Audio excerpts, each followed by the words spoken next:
गुज़िश्ता रोज़ आप सबने देखा किस तरह भारतीय तैयारा गिरकर तबाह हुआ, उसकी आखिरकार वजूहात क्या हैं, तहकीकात कहाँ तक पहुँची हैं। इस खबर की तफसील कुछ इस तरह से है कि भारतीय शहर अहमदाबाद में एयर इंडिया का तैयारा परवाज के चंद लम्हे बाद गिरकर तबाह हो गया, जिसके नतीजे में सवार 241 अफराद हलाक हो गए, जबकि एक मुसाफिर मौजूजाना तौर पर जिंदा बच गया। एयर इंडिया की परवाज AI-171 अहमदाबाद एयरपोर्ट से रवानगी के वक्त 322 किलोमीटर फी घंटे की रफ्तार से महज 625 फुट ऊपर परवाज कर रही थी, जो टेक्निकल तौर पर गिरकर तबाह हो गया। जिंदा बच जाने वाले मुसाफिर ने NDTV को मुख्तसर इंटरव्यू दिया, जिसमें उसने तैयारे के अंदर या हादसा के बायस बनने वाली फ़नी खराबी की निशानदही भी की। तो इस पर मैं सबसे पहले शामिल गुफ्तगू करती हूँ खालिद चिश्ती साहब, आपको मुझे ये बताएं कि बोइंग की मार्केट भी डाउन हो गई है, तहकीकात भी की जा रही हैं, मगर आगाज़ जिस तरह के भारत हमेशा ही करता है, तहकीकात से पहले इशारा कर देता है कि इसकी जो वजह है वो पाकिस्तान है या पाकिस्तान के दोस्त ममालिक, और आपने भी गुज़िश्ता रोज़ सुना होगा तुर्की को भी वो मोरद इल्ज़ाम किसी तौर ठहरा रहा है। आप मुझे बताएं इसमें कितनी सदाकत है? ये प्योर टेक्निकल है, उसको जिधर मर्जी डाइवर्ट कर दिया जाए, उनको तो कोई ज़ाहिर उसमें तो टाइम ज़ाया करने की बात है अगर उस तरह। लेकिन अनफॉर्चुनेट पार्ट यही है, इस तैयारे का रिकॉर्ड बड़ा सेफ है। ये तैयारा हिंदुस्तान में तकरीबन 11.5 साल पहले इंडक्ट हुआ था। ये तैयारा 787 बोइंग कंपनी ने तकरीबन 15 साल पहले लॉन्च किया था और आज तक इसका कोई एक्सीडेंट नहीं हुआ था, कोई मेजर एक्सीडेंट जिसमें जाने ज़ाया हुई हो। ये पहला एक इंसिडेंट है। जो पॉसिबिलिटी देख के नजर आती है, और मैं अपने दोस्तों से जिनसे जो बहुत एक्सपीरियंस्ड है इस जहाज पर 10-10 हज़ार घंटे फ्लाई किया हुआ उन्होंने, और वो यही कह रहे थे कि कोई मिक्स ऑफ ऑल लग रहा है पॉसिबिलिटी कि भाई ये अनप्रेसिडेंटेड है, ये बड़ा रेयर है कि दोनों इंजन जवाब दे जाए। इस जहाज में पूरी सलाहियत होती है कि अगर एक इंजन भी जवाब दे जाए तो ये प्रॉपर टेक ऑफ कर सकता है फुल लोड के साथ। और ये ज़हन में रखिएगा, ये लोड कम थोड़ा सा नहीं होता, ये तकरीबन 220 टन के करीब इस जहाज का वजन होता है टेक ऑफ के वक्त, क्योंकि फ्यूल तकरीबन इटसेल्फ ही 80 टन के करीब इसमें फ्यूल होता है। और क्योंकि पाकिस्तान की सरहद इस्तेमाल नहीं हो रही आजकल, हिंदुस्तान की तरफ से इजाजत नहीं है, तो शायद 10 टन एक्स्ट्रा ही लेके गए हों शायद इतना, तो 80 से 90 टन उसके अंदर फ्यूल था।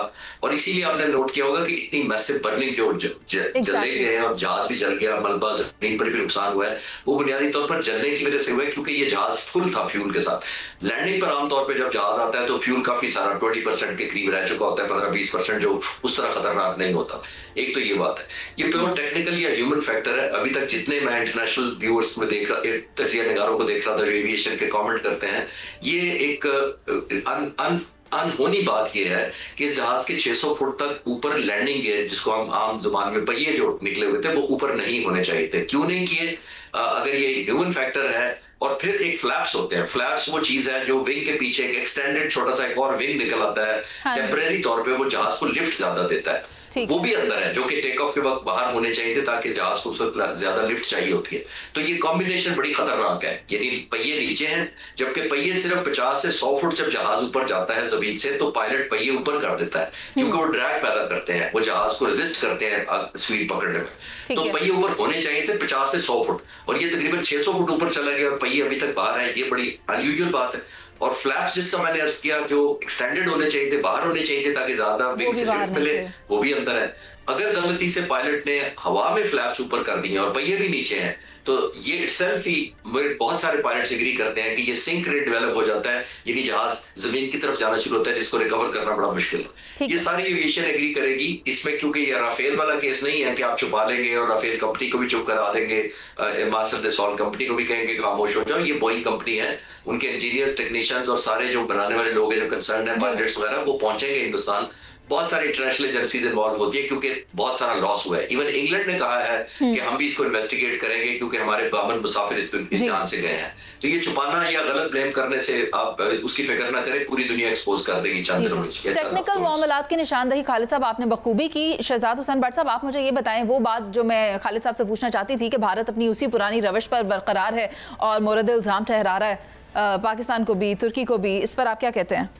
देखिए 3-4 बातें हैं। पहली बात तो ये है कि इंतहाई दुख भरा वाक़या है और हम जहाँ बाक होने वाले अफराद के साथ उनके गम में बराबर के शरीक है, एक बात। दूसरी बात, बोइंग कंपनी का जो 787 त्यारा, मेरा भी ये फेवरेट बोइंग त्यारा था, मैं भी पसंद करता हूँ इसको बहुत ज़्यादा, और ये पहला वाक़या कि ये त्यारा इस तरह नीचे ज़मीन की तरफ आया है।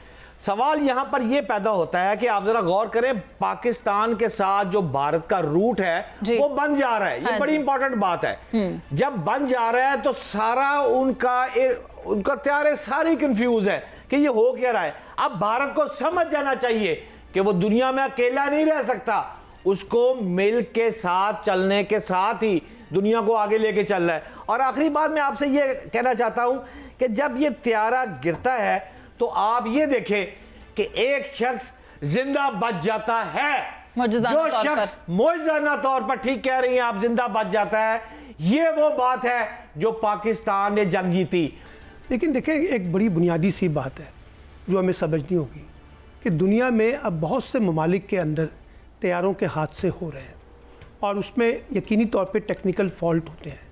سوال یہ ہوتا ہے کہ یہ ٹیکنیکل فالٹس کیوں رہ جاتے ہیں اور کیا وجہ ہے کہ ہمارے ہاں جو طیارے ہیں ان کی صحت کے معاملات میں بھی بہت سے سوالات اٹھائے جاتے ہیں۔ سر قطع کلامی کی معذرت، لیکن آپ جہاں طیاروں کی میک کی بات کریں وہاں 737 میکس ماڈلز جو کہ اسی میں بوئنگ کے اندر ہی تھے، ان کو پہلے گراؤنڈ کر دیا گیا کیونکہ اس کے اندر بھی کچھ اسی طرح کے فالٹس آ رہے تھے۔ اسی لیے میں کہہ رہا ہوں نا، یہ سوال اس لیے ہے کہ جو طیاروں کے حادثے عمومی طور پہ ہم کہتے تھے کہ جہاز کے سفر جو ہیں وہ بڑے محفوظ سفر ہوتے ہیں، لیکن آپ نے دیکھا کہ پچھلے کچھ چند برسوں میں بے شمار واقعات، پاکستان کے اندر بھی واقعات ہوئے ہیں، کئی واقعات ہوئے ہیں پاکستان میں، جو لوکل فلائٹس ہیں ہماری وہ گر گئیں اور اس کے نتیجے میں پھر لوگ سارے کے سارے جو ہیں وہ اپنی جان سے ہاتھ دھو بیٹھے۔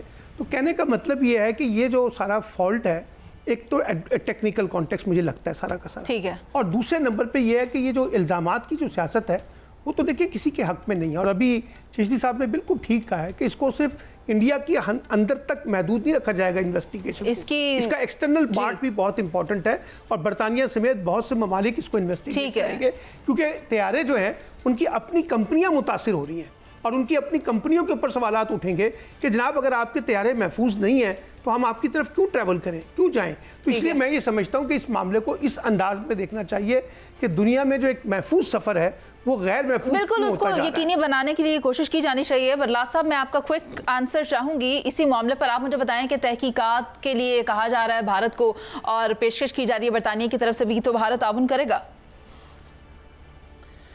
میں بالکل کوئک جواب دوں گا۔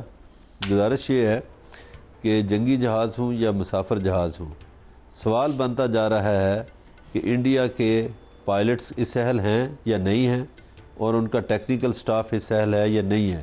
میں صرف یہ کہوں گا کہ انڈین جو ٹیکنیکل سٹاف ہے اس کی ٹریننگ کہیں باہر سے کروائی جائے، اور ان کے جو پائلٹس ہیں ان کی ٹریننگ بھی کہیں اچھے ملک سے کروا دی جائے، مسئلہ حل ہو جائے گا۔